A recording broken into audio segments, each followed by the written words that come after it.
It's a lot of setup. That was like, How much time is set up now? I think the setup was more than 30 minutes. Damn, we invested heavily. Okay, so Exactly. Like, let's hope that the content is okay.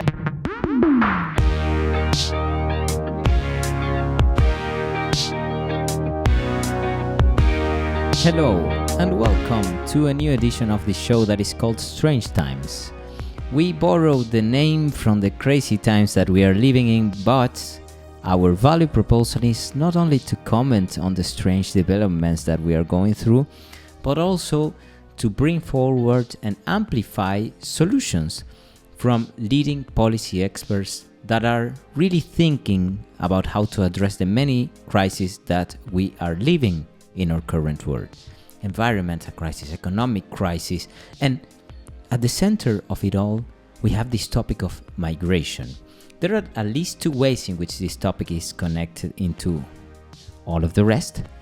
I can think, of course, on the fact that migration per se has economic implications for the outcome of our countries, the people that we live in or that we push out, especially in a context where the demographic trends of our world indicate that we are having less children, unless you are India or Elon Musk.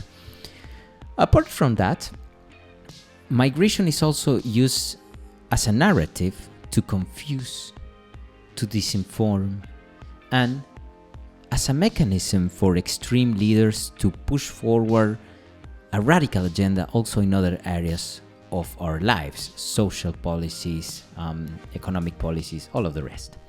So to tackle this very big debate, we brought the perfect guest. We have Melissa Siegel with us today. What does ChatGPT thinks about her? Let's hear out. For more information on her work, No, I want this paragraph. ChatGPT. visit her personal. No, what's happening? Why so many errors? Come on, this is what you need to reproduce. Melissa Siegel is a leading expert in migration studies, currently serving as Professor of Migration Studies at Maastricht University and the United Nations University Merit in the Netherlands. She heads the Migration Studies Department and the Migration and Development Research Section at UNU Merit, coordinating various research projects and educational programs in the field. Okay, so that's pretty accurate. I promise you, ChatGPT was not hallucinating on this. She's great. She also has many publications and scientific stuff that if I go through all of them, you will get bored. But there's another reason why she has been featured today in our channel. In addition to her academic work, Siegel is committed to public engagement and education. She runs a YouTube channel where she discusses migration-related topics, aiming to make complex research accessible to a broader audience. And believe me, her YouTube channel is very cool, so we are going to leave a link to her channel in the description of this episode. But before I jump into the interview, there are two facts that took place after this interview was recorded the last time that I visited Maastricht, and I would like to comment on them because they are relevant to the discussion we had. Number one is this announcement from President Ursula von der Leyen from the EU Commission and President Macron from France. So they took this picture in front of the Sorbonne University in Paris, where they announced this program called Choose Europe for Science. In this opportunity, both leaders have labeled the Trump's war on universities as a gigantic miscalculation, and they got together in an effort to attract those researchers that are trying to escape the US for reasons already known to all of us. So this program consists of a 500 million program that was approved to support the best and the brightest researchers and scientists from Europe and around the world to come to do their work here. On top of this, Macron approved another 100 million coming from France. After these developments were announced, I had conversations with my colleagues here working in academia, and I would say Europeans are a bit worried about this. First, because the academic market, job market is not that big after all, and if you have a wave of people coming from Harvard, Columbia, Stanford, Yale, whatever, they not only have good publications and excellent track record, but also Americans are great at marketing themselves. Overall, I would say to my colleagues, don't worry, this is going to be overall good for Europe. The more the pie grows, the more jobs there are going to be for everybody. But I would say also to Americans, please come here and don't go crazy with your work-life unbalance. Come here, blend in, chillax, everything is going to be fine, and please don't come here with your habits destroying our peaceful lives. Other than that, guys, you're welcome. Second development, a new Pope American, but this is an American that is also Latin American. He's Peruvian as well. He spent a lot of time in Peru. We already know a lot of his biography, but most remarkably, this Pope is an anti-Trump Pope that has very progressive views on migration.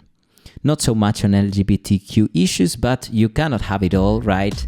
And even more so considering that this is the Catholic Church that we are talking about and not the Che Guevara revolutionary organization. So, in a nutshell, an American, but a good American, same as our guest today. Please welcome Melissa Siegel, and I hope you enjoyed this conversation as much as I did. Okay, let's jump in this conversation straight right now. Then, Melissa, thank you for agreeing to this conversation. You know I'm not an expert on migration topics, but I am very worried about what's happening, especially because this migration discussion is used as a weapon, the weaponization of migration. I know you've been talking about this also in your YouTube channel, right? To push more extreme policies. Can you describe the moment that we are living in? Well, that's a good question. It's a big question. We do see more and more the weaponization of migration. And within that, we see that certain parts of the migrant population are being discussed as being criminals or being very problematic. And what we see in several countries is it's usually a specific group of people who is targeted for this weaponization. So often irregular migrants are one, maybe also asylum seekers, sometimes lower skilled migrants, or maybe people coming from certain backgrounds. But definitely what we've seen now, particularly in the US context and in the European context, is really a weaponization looking at people who are unauthorized or have crossed borders in an unauthorized way or do not officially have the legal right to stay in a country. And what's particularly problematic about this is that it really just means that people have maybe overstayed their visas, maybe they've actually entered the country irregularly, but this is an administrative issue. By starting to talk about migrants as criminals and as problems and as quote unquote bad hombres and all of these other things, of course this shifts the narrative to seeing migrants as criminals when the vast majority of migrants are not criminals, even if they're irregular. Yeah, so you mentioned that it is targeting groups diversely. Now, I see that in the US there's a particular focus on Latinos, and I would like you to react to this video that we all have seen a lot, and I make a cut for you to tell me your impressions. This is the conference of Bukele and President Trump, which is actually the only president that he received so far from Latin America, I think, in an official visit. Thank you, President. Do you plan to ask President Bukele to help return the man who your administration says was mistakenly deported? The man who was mistakenly deported to El Salvador? Well, let me ask Pam, would you answer that question? Sure, President. First and foremost, he was illegally in our country. He had been illegally in our country.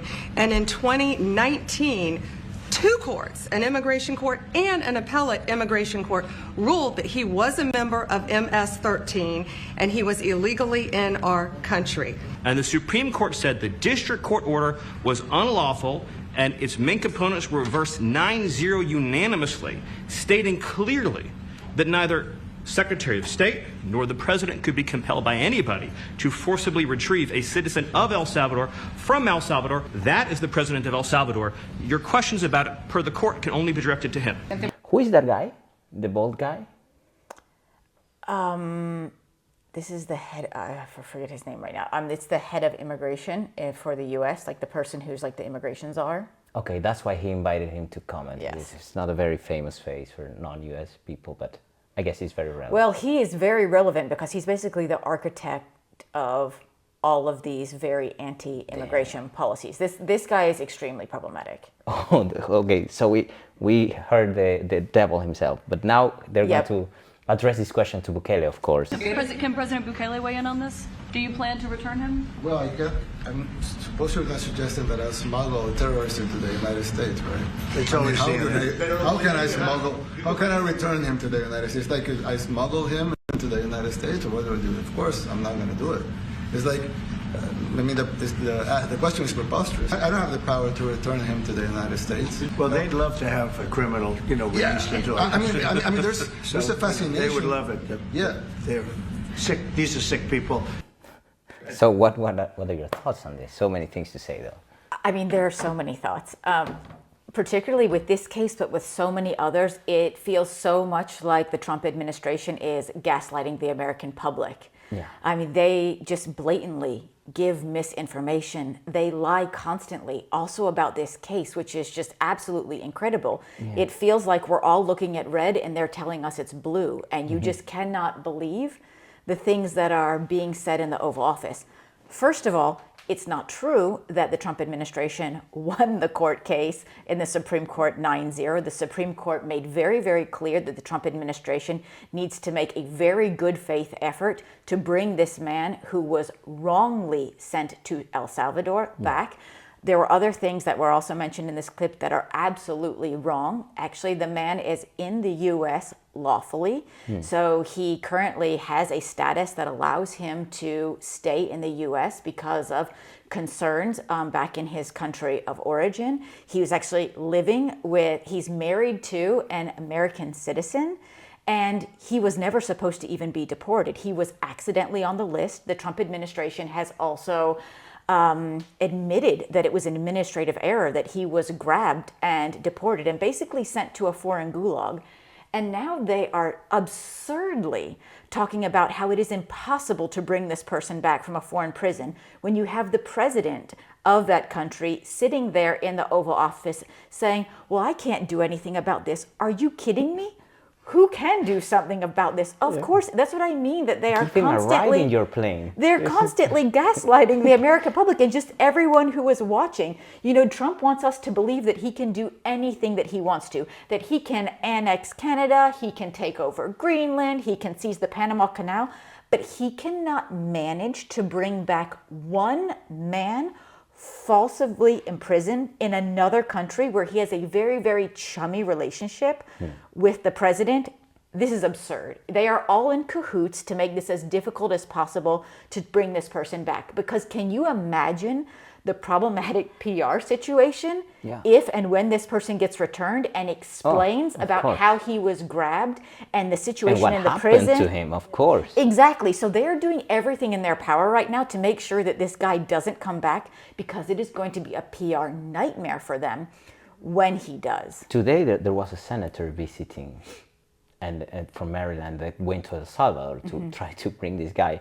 But is there a particular targeting to Latinos in this case? That is very hard to say. I think there's probably profiling happening. Whether or not it is explicitly towards Latinos, that I am not sure. I do think that, of course, Latinos make up the largest number of immigrants in the U.S., so probably Latinos to some extent are being more gone after. But I also think anyone who maybe doesn't look phenotypically like the typical American could also be in trouble here. Yeah, there are different. It's hard for me to say who's actually being targeted, but it is true that they're not being careful. That is very clear. They're not being careful about who they're rounding up, who are on lists. Just recently, an immigration lawyer who's an American citizen also received an email telling her that she needed to leave the country because her stay in the U.S. was being revoked. And it's like, excuse me, what? No, I'm an American citizen. That's not possible. So if nothing else, it's very, very clear that this is very haphazard, very not careful. And if that's the case, what's going to happen? Are we going to start seeing American citizens being rounded up also, who maybe have a foreign last name or maybe gained their citizenship, 10 years ago or something like that? It is outrageous. However you see it, there's a due process deficit it here. Absolutely. Then I don't know altogether if you can have this situation, for example, another mind-blowing stuff, grabbing Venezuelans, immigrants, and sending them to El Salvador. That's like 20 law violations that I can think of. I don't know. Yeah, and I mean, that's the issue, that so many of these things are actually tied up in the courts right now. And we already see that Trump is trying to defy courts. He's trying to do things before court orders happen and then say, whoops, the plane's already in the air. I can't do anything now. So really, I mean, the sort of lawlessness that is going on right now is very problematic. And the fact also that U.S. Congress seems to be not very willing to clip Trump's wings or really take power back from him, because he's exercising a lot of power right now that he officially should not have. But Congress is not doing anything to check that balance of power. So basically everyone is looking to the courts right now to be the ones that actually check the power, but the courts are slow. So I would like to move in from this very punctual, because also if we start talking about this, it may sound partisan, but I would like to bring some evidence here to the point, which is what you have, and I only have intuitions and also shock about what's happening, like everybody else. But I would like to know if we are wrong, the progressives, in the sense that we always say, oh, migration is so beneficial, look, and you are fighting it back, but it seems like more than half of the population seems to think we are wrong.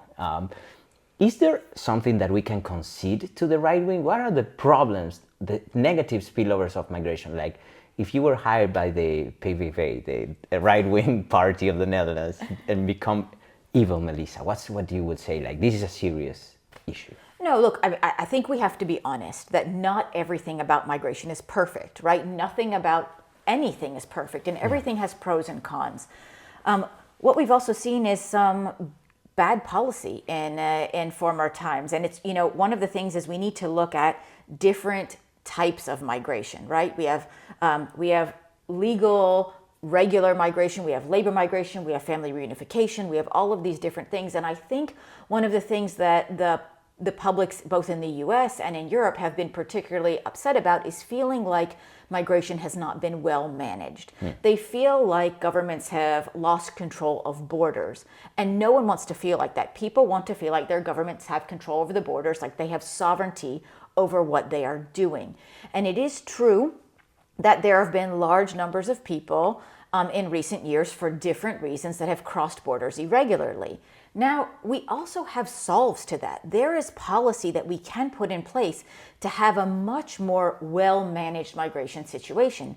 The problem is that this topic is often so politicized, so difficult, that trying to have a more well-managed migration situation where you allow people to come into a country in a regularized way has become also something that politicians don't want to touch. So what happens in the end is people come in irregularly because the reasons for that migration are not changing. So one thing is, I mean, the US economy in the last 4 years has been booming. Unemployment is at, 4% or lower.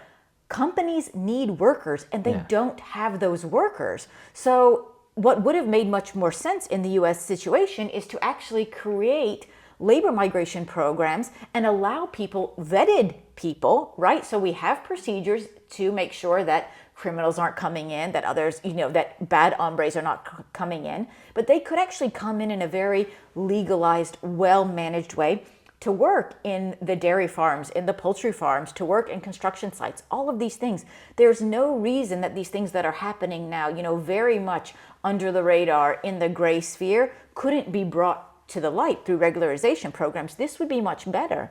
And I mean, similarly in the European situation, for example, we wouldn't have seen all of these so-called mixed migration flows that we saw in 2015 and 2016 when lots of Syrians were trying to come to Europe because of a very, very problematic, bloody civil war or conflict that was going on in Syria. Completely understandable why people are leaving. If there had been much better, well-managed policies specifically for this group of people, we would have not seen these large groups of people starting to try to come into Europe in this irregular way, and then others who were not Syrians, who maybe were not fleeing war and persecution, thought, ooh, this is my chance. I'm just going to come in with this flow. No. So, I mean, we have policies for this. You have resettlement policies. You can also see what Europe did for Ukrainians, right? They triggered this temporary protection directive. And within a few months, we had 4 or 5 million people very regularly and relatively smoothly embedded in European countries without all of the problems that we had previously. Actually, I didn't hear much of a backlash about that. Right? Exactly. So, I mean, that's because it was actually managed quite well. So because the temporary protection directive was immediately triggered and it was very clear that, okay, Ukrainians can come in, they could just use normal public transportation routes, they can go to any country they want, and all they need to do is register at the municipalities there, and then they will get services like any other person. It was managed actually very well, and you could have done this with Syrians and not have the mess, because what happens is if you don't do something like triggering the temporary protection directive, you get a backlog in the asylum system, which takes a very long time. Then you have people stuck in camps. You have people stuck in really bad and problematic situations. You have them also rotting away, not being able to use their skills that actually Europe or the US or someone else actually needs, because we have all of these labor shortages, and they're not able to contribute. So this is really a policy problem of not putting into place well-managed policies in a way that we can actually allow people to contribute and be part of society. But sorry, I do want to come back to your question, because you asked about negative sides, right? And I mean, some of these negative sides are people coming in different ways, trying to come under the radar. But of course, there are other situations. But coming under the radar, what I mean is, for example, people go to the hospital and they see that it's more time to get attention from a doctor. Yeah. And then they see a lady with a, Arabic thing, and oh, look at her, they are getting her first than me. So I guess that's the type of thing, maybe. I don't know. So what drives this craziness? Look, there are several things going on. I mean, all of these questions are very complicated and not nearly as easy to solve or to discuss as some would like us to believe. So one thing is, look, we've had a housing crisis also. Like, affordable housing is a major issue in many developed countries across the globe right now, right? So that's been an issue for citizens. Of course, if more people now are coming also into a place, this puts more pressure on a housing market. And particularly if we're talking about refugees who are given assistance at the beginning, yes, sometimes particularly lower income, like local populations are saying, wait a second, why do they get to jump the queue and get a house before me? Because I've already been living here for I'm a citizen, I should deserve this first, right? So there are those tensions there. And how would you respond to that? But look at me, forget about the camera. Oh yeah, because sorry. it makes people to get distracted. Yeah, and I'm like, yeah. So how would you respond to that particular concern of the houses? Yeah. So here, I mean, the issue is not migrants themselves. The issue here is housing policy, and we need to find a better way to build more affordable housing quickly in many of these countries. And that means that there are a lot of unnecessary regulations that are happening right now. COVID-19 actually exacerbated all of this because then we had supply chain issues. A lot of building that should have been happening during that time couldn't. So basically it exacerbated everything. But the issue is that we need to be for every policy problem, you can have different types of solutions. But you can see where the vacuums lie here, in the sense that, for example, it seems like when we say this, we are deviating the problem in a way where people feel like, yeah, but I know that guy that got a house before me. So concrete, we're like, no, but we need broader policy. And it seems like difficult to grasp for the common population. Yes, that's true. And of course, we always have also outliers. We always have a specific situation that maybe shouldn't have happened in a specific way. And those are the things that people remember. Those are also the things that are often highlighted by the media, unfortunately. Yeah. But I also think on the left, we've also been a little bit wrong in being sort of unwilling to recognize where there are challenges and just say, no, all migration is great and everything is rosy, and kind of almost ignoring things that are happening on the borders. No, we need to also say, look, yes, we have an issue here. But we have other ways to solve this than securitizing the borders. We could actually do this in a much more well-managed way. We could be able to vet every person. There are plenty of ways that this can be done. And I honestly have to say that in this way, under the Biden administration, I also don't want to make this a partisan issue, but under Biden, they put into place a few policies that were actually quite good, where people had mobile applications for someone who wanted to put in an asylum claim. Instead of coming to the border, instead of clogging everything up, instead of trying to come in an irregular way, you could go into this app, you could explain your situation, you could validate who you are, and already there make an appointment to have your claim judged. And you could do that from outside of the country. So you didn't need to already come into the country. You were given a date and a time of when you were then allowed to enter the country to go through your interview. Yeah, the famous app that Trump destroyed. Exactly. And this was actually a really good step forward to making things more regular, more well-managed. One of the crazy things that is also going on right now during this administration is that a lot of people that had regular status in the U.S. who had been given like a temporary leave to remain because it was clear that there are issues in their country, like from Haiti or from Venezuela or from Ukraine, for example. They are sent back. Right? Well, what's happening right now is all of their statuses are being canceled. So these are all people who had regularized status in the U.S. These are not irregular. These are not people who are considered so-called illegal. And what Trump has done is now strip them of their status and tell them they need to leave. So he's creating more irregular migrants. Yeah. To me, this is one thing that surprises me, because I think I'm from Argentina, so I'm going to bring here a rather different perspective. But I think our countries have in common that there used to be like this ideal of you go to the US and you become an American. In Argentina, it's kind of the same. Our constitution says like Argentina will promote migration, European migration from the north, I think it's and then everybody come from the south came, but truly everybody comes to Argentina, to a point that it was a bit extreme, in the sense that we were the hospital of the whole region, the university of the whole Latin America, and yet everybody says that Argentinians are racist. So I don't know. The thing is, now this discourse of hatred, some people starts to try to put it in the agenda, but it doesn't pick up.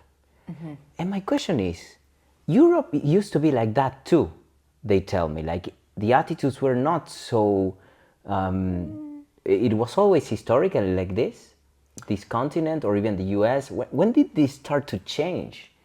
Well, I think we have to be honest there too. Yeah. I mean, look, we've seen ebbs and flows in many of these things. Lots of the slogans that you see now about, within Europe about Muslims or about immigrants, we saw those same slogans about Jews in the 1940s. Yeah. So I think we also have to be honest that, that we haven't been this super progressive. No, it's true. This super in Argentina, the place. same. When the Italians came first, you read novels from the 19th century and you see some portraits of. But I think at the end, we got this identity as a migration country, and like I said, like it also drives some abuses in policy that you can seriously address them in a way that is not crazy. But we went crazy. Like, how so?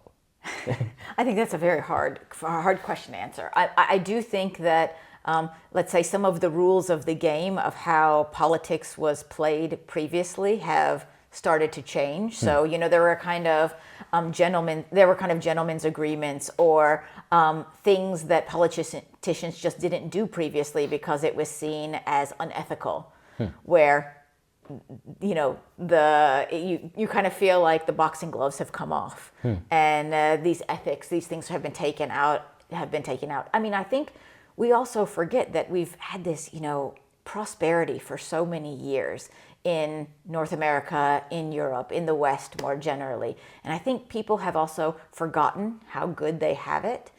I do think that within globalization, which has seen prosperity like we have never seen previously, we have to be honest that some people have also been left behind. And these people are frustrated. And then it is very easy to scapegoat immigrants, because I do think that governments haven't always been good at taking care of those people who've been left behind. And I think that's been a bigger deal in the United States because of the welfare state, compared to many Western European countries who have been better, I would say, at taking care of their people. But it's true that a lot of people have been left behind in a U.S. context, and we haven't had good policies to help take care of these people. And now they are frustrated, and they are looking for someone to blame for their bad situations. Actually, for example, like coming back to Europe again, because we have two countries that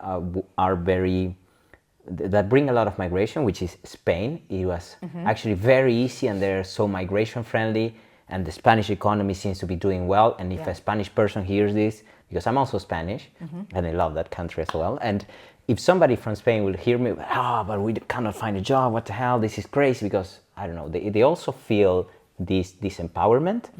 But if you compare Spain and Italy, that also have a similar policy, now Italy reverted that policy. Now it's very difficult to get an Italian passport, and I know this by many Argentinian friends. So I think this is also a common misconception.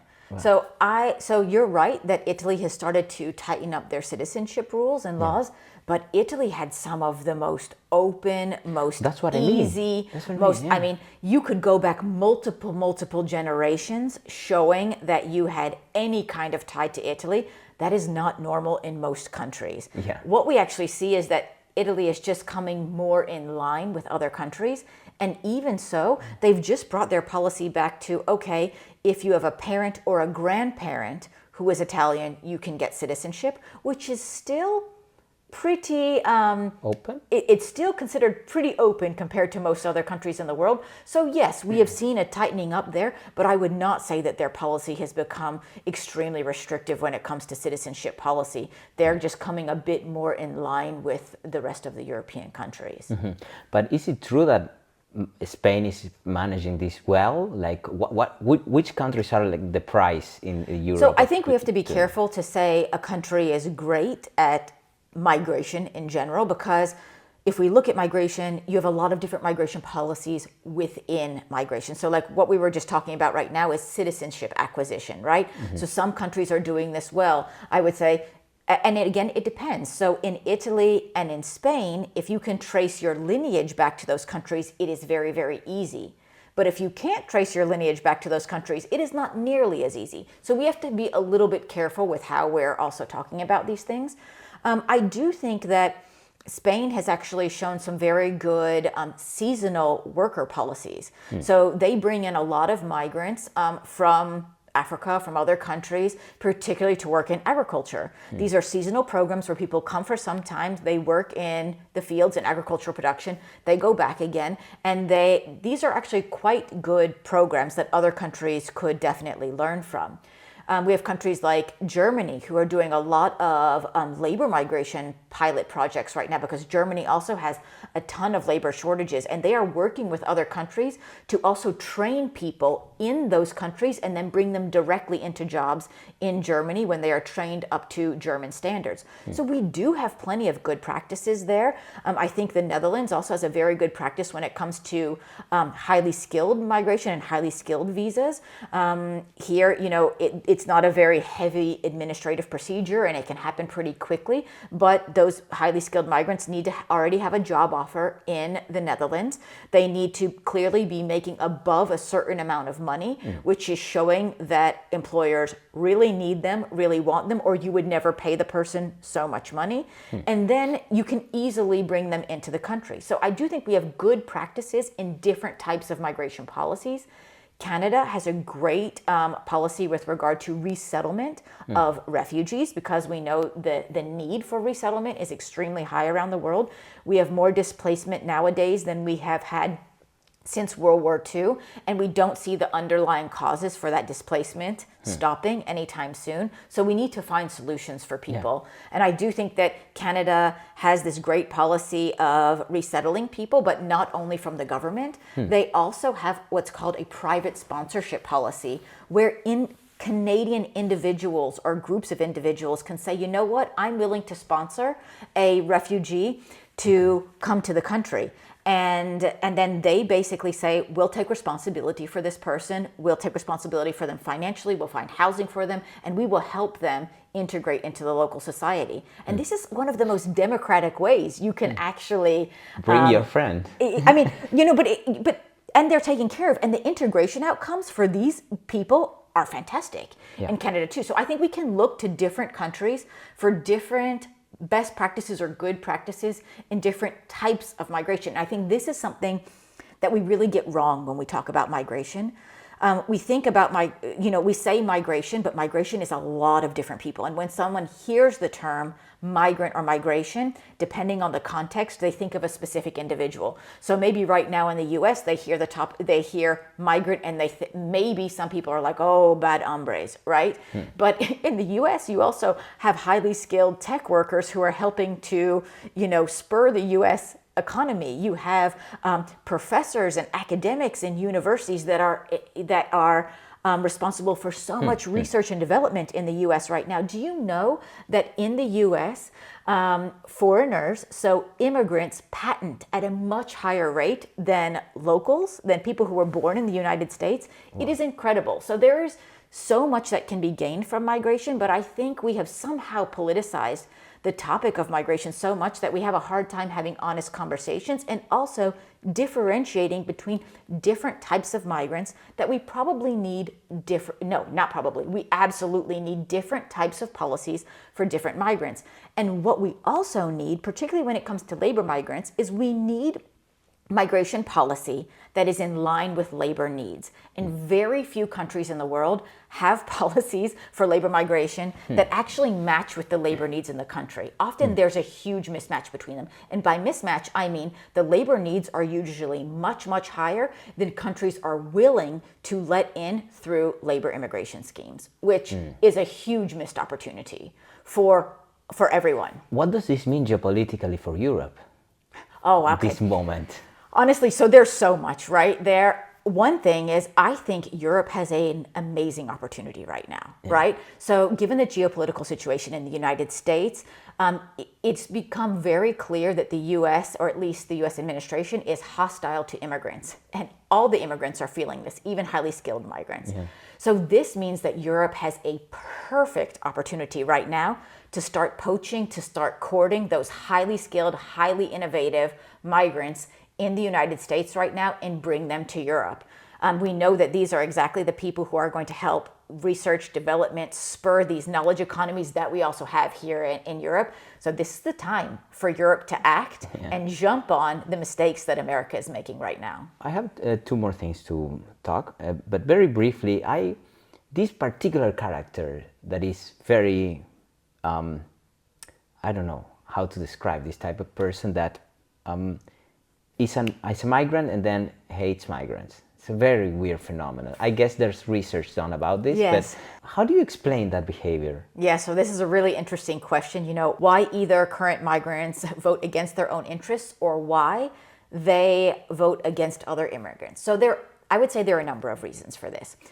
There is this phenomenon of wanting to pull the ladder up after you. So everyone wants to be the last migrant that was let in. They want to get all of the benefits, but don't maybe want the people coming behind them to get the benefits, right? So that's one phenomenon we see. Another phenomenon we see is that because discourse has switched so much in many countries around migrants, current migrants want to distance themselves from the people that are being seen as problematic in the countries. They want to show in a way or signal that, no, I am different. I am the good one, right? And so almost self-hate is maybe not the right term, but showing that they also don't like this other thing that also the locals don't like. It's a way of differentiating themselves and trying to show that, no, I'm a good one. So I think there are a lot of different things going on here. I also think that a lot of people thought that they wouldn't be one of them. So you also see situations now where people actually voted for the Trump administration, but said, oh, but he said he was only going to deport, the bad guys. He was going to round up the criminals and the gang members, and everyone is on board with that, right? Of course we don't want gang members and hardened criminals in the country. I think that is a bipartisan issue. Everyone's like, yes, we don't need them in the country. But what is happening is that basically everyone that seems to have a foreign background is somehow a possibility for a target right now. And many people, I would say most people, didn't think that that was going to be possible. You even have, poultry farmers, for example, who voted for Trump, even though the majority of their workers are irregular and undocumented workers. And when you ask them why did you vote against your own interests, they say, oh, but he said he was only going to round up the criminals. Those aren't my people. So he's not going to touch my people. But what we're seeing now is he is. And people are afraid to actually come to work because they're afraid of being rounded up. There's also, maybe I'm a little bit off topic here, but there's also a dirty little secret in the US that so much of the American economy is also run off of the backs of irregular migrants. Yeah. Look, if the US was really, really serious about getting rid of irregular migrants, you don't need to securitize the border. You need to do serious raids at employers. You do serious raids at employers, you check if people are undocumented, and then you give heavy fines to employers. Please, those employers will stop hiring those people, and they will very quickly make sure that they're doing proper checks, because you actually can check if someone has the legal documentation to be in the US or not. But everyone kind of feigns like they have done this because it's just so much easier to hire an irregular person. They're willing to do more dirty, more dangerous work, and they're also generally willing to do it at a cheaper price. So there is no real incentive for employers to do their real due diligence. And this is the dirty little secret. And what does this mean? It also means that we get agricultural products and services that cost less. Yeah. And the American public likes this. So there's just been this really weird dichotomy where we villainize the immigrant while we benefit from them. And if we were really serious about this in a meaningful way, we wouldn't be grabbing people off the street right now. We would be going after employers, but we're not. And what does that tell you? Hypocrisy, at best. I mean, I would say hypocrisy at best, and at worst, you could, say there is some definitely strong underlying incentive structures to keep the system the way it is. Melissa, I have one last question for you. You are a professor, and also you have many fans. That's kind. That's what at least my colleagues who studied my master's with me told me, that you are some sort of migration cowboy full of stories. Like, you not only read the books, but you go to the places, you do hard stuff on the ground. Like, I wonder if there is a moment in your career when you went through a situation and it changed your point of view or how you behave in relation to these dangerous missions that you do. Wow, okay, that's a tricky question. It's hard to say that there's one moment in time that kind of completely changed or shaped my understanding of things. I do feel like the fact that I travel around the world so much, that I meet people from so many different places and so many different levels, have helped to really shape how I see the world. I do a lot of work also with governments and international organizations. I do a lot of trainings in East Africa, in the Caucasus, and many other places. And what's interesting is that, yes, while I see a lot of differences, I see lots of things that are the same also. So governments, countries want to try to do things that are best for their countries, right?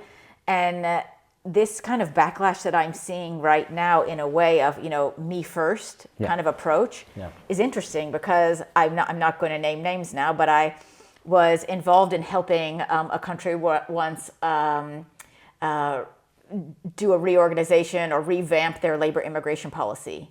And when I arrived, a senior official told me, hey, just so you know, we don't need the best immigration policy. We just need the one that works best for us. And I was a little bit taken back by this comment that was kind of at the side, And I said, but I think that the best immigration policy should also be the one that works best for you. And just to have these kinds of moments where There are tricky situations. And of course, yes, I've done a lot of work in dangerous places, right? I've done a lot of work in Afghanistan. And sometimes, after I left, a rocket went through the room I had been staying in, or I had been in Burundi once and, in specific areas there. And, a week after I left, rebels overran the area where I had been. And, so I've been in a number of very tricky situations. And how do you feel after that? Like when your life was in danger and then you got like a second life type of moment? Or you just say, okay, that's what it is? Maybe on one hand, it's kind of like, okay, that's what it is. This is life. I do have to say that I really, really value where I live and where I work and where I was born. Yes, there's all this discussion these days about privilege and, and who has privilege, who doesn't have privilege. And some people may be feeling guilty about their privilege, other people trying to ignore the fact that they have privilege. I think the most important thing is that if you do have privilege, you recognize it and you acknowledge it and you try to do something good with it. Mm-hmm. And was there a time where you almost got like, hey, what are you coming to do here? Like, boom, and you get interrogation or something like that? Oh, yes. Yeah. So, yeah, I've had so many experiences. So once I was interrogated in Iran. Actually, I was... Tough place to be interrogated. Yeah, so I was doing a training program there once, and I was taken out of the training program under the guise of discussing how the training program was going, because I was actually training government officials. And I left the room to go talk to these government officials about how it was going so far. And then the officials, the counterparts that I was actually working with, said, where did Melissa go? And my colleague said, oh, she went to discuss with so-and-so about this. And then they all looked at each other like, that's not our government. That's not our people. And everyone started to look at each other like, what's going on? Okay. Because I was gone. No. And all of the government officials there, the counterparts, nobody knew where I was or who was talking to me. And I had been taken to another room, me and 3 men, which, let's just be clear, in Iran, that's not officially okay. Just the 3 of us in one room, okay? And I had an interpreter. They had brought an interpreter in, which I found out later was from an ethnic minority who could be very easily intimidated. And they constantly asked me questions about how I felt about Iran, about Iranians that I knew abroad, about all the countries I had worked in and for which governments and why I was there. So it was quite a lot of questioning. And in the beginning, I just, I didn't actually realize how serious the situation was until it got further and further down the road. Damn, you were being honest until you said, okay. No, well, I was careful about what I said. Okay. Right, so... You said lawyer. No, that doesn't exist. But I was careful about what I said, right? Like, I was very honest about the work that I do, right? I have nothing to hide. I work on migration issues. I've been to a lot of countries around the world. They can, I'm a public figure. They can look up information about me online, right? So any of those things, I was very honest about, right? I was very careful not to give up names of Iranians that I knew or any contact details or things like that. So I was careful. I told a lot about me, but I didn't tell a lot about others. Okay. And after quite some time, they allowed me to leave. Honestly, I think I filibustered them, and kind of purposely. You filibustered, and so you kept talking for hours? I was just talking, but also about things that I knew they didn't care about, right? So you made a boring intervention. I made a very, very boring interrogation for them. Like, right, they had asked me which countries I'd been to in the world and for which reasons, and I've been to a lot of countries. So what did I do? I started in the Caribbean of the United States and just slowly worked my way around in a very boring way where they were a little bit exhausted at some point. And they were like, okay, all right, we understand. We understand why you're a professor now. You can leave. Go. Yes. You just teach people about this. Exactly. Okay, but the whole time this was happening, because this was going on for a while, we were there under diplomatic immunity. We had been invited by the government. And it's very clear that the people who grabbed me were intelligence. Yeah. And they were not part of the other parts of the government that had actually invited me and my colleagues to be there. It happens right? with these types of countries that intelligence are like unruly, even like in Exactly. And what I also found out later was that it was much less about me or me being an American or me being there training, and much more about basically a power play between parts of the government to show them, we don't care that she's under diplomatic immunity, we'll still grab her if we want. So it did cause a bit of an incident, because my colleagues, like the counterparts from UN agencies and the other parts of the government, I mean, they had thought worst case scenario. They thought I had been grabbed, bag over my head in a van, and I was gone. Oh my God. So when I came back after like 2 hours, everyone was just... Came back from the dead, basically. Yes, exactly. And I was quite okay with it, because again, nothing really bad happened to me or anything. But of course, for my counterparts, they were 2 hours down the road of like worst case scenario. Of course, that's right. In their head. So yeah, I can tell you that my job is not boring. No, of course. Yes. Melissa, you teach about these things. I assume that also when you advise these governments, you may feel a bit of frustration that you say something and then it is not completely being heard.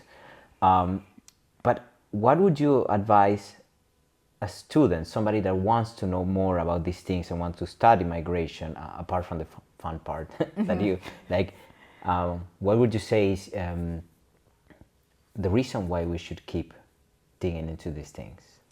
Look, I think facts and truth matters. And I think we are in such an age of dis and misinformation. I would really advise people to educate yourself. So go to trusted sources of information, which we do have. Check out my YouTube channel, shameless plug there. So, I have a YouTube channel that is all on migration issues, where the whole point of that is to try to bring correct information about migration to the general public, just so that we can better understand a lot of these things that are actually more complicated than we think. But you feel governments listen? That's a good question. So I do a lot of work with governments, right? I think at mid-level, lower level, I think bureaucrats listen. I think it is often a lot harder to get the actual politicians to listen, or the actual ministers to listen, because very often, at least in my experience, they don't actually really care about the evidence and reality, unless it's going to already back up the position that they have decided that they have. And that is, of course, extremely frustrating for me. Where we really want to make sure that in general, policy is evidence-based, right? I mean, I work at a public policy school at Maastricht University, at the United Nations University, and the work that we do is meant to feed into evidence-based policymaking. That's the goal, that's the hope, right? And for me, migration is one of these areas where migration policy seems to be completely disconnected from migration evidence, which is extremely frustrating. But you know what? We do what we can. And little by little, as I said, I do a lot of training with governments and international organizations. And by training people at these mid-levels, you can hopefully try to make sure that the people who actually have to implement policies understand migration much better, and are going to use the leeway that they have to try to bring in the evidence to make sure that policy can be done in the best way. Thank you very much, Melissa. It has been a pleasure talking with you. You're very welcome. Thanks for having me. Thank you very much for reaching this far. If you like this conversation, please like it, share it, comment, subscribe, and see you again on the next edition of this show.